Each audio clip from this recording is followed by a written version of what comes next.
Engage.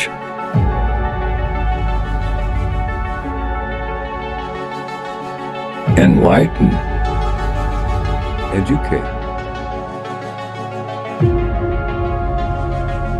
This is Focal Point Media. 1. Ndala. Katika lugha ya Kiteso utasema ipe. 2.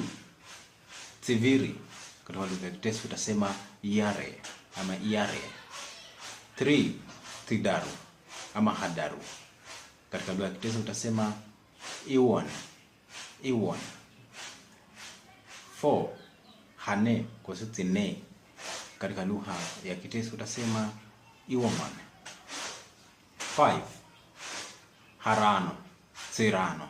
Katika lugha ya Kiteso utasema kanyi or ikanyi. 6. Tisasava. Katika lugha ya Kiteso utasema kanyi kape. 7. Saba. Katika lugha ya Kiteso utasema kanyi kare. Kanyi kare. 8. Munane.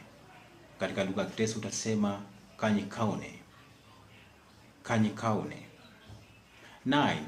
Tisa. Katika lugha ya Kiteso utasema kanyi kaone. Kanyi kaongon. 10. Dihumi.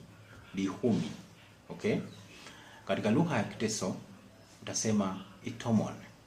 Itomon. Na katika hali hiyo basi utaweza kujifunza mengi mazuri kuhusiana na lugha ambazo tunajifunza katika kutoka kwa wenzetu, na katika hali hiyo basi tunapotangamana inakuwa rahisi sana. Na hapo ndio upendo, umoja na hata maendeleo yanapotokea katika taifa letu la Kenya. Mengi tutajifunza kwenye somo letu ambalo litakuja. Kuwa tu chonjo kabisa, kuwa ange kabisa kwa subscribe kwenye channel zangu. Facebook ni Mpambe Mkanga, kwenye YouTube ni Focal Media, Focal Point Media, TikTok ni Engineer Pato.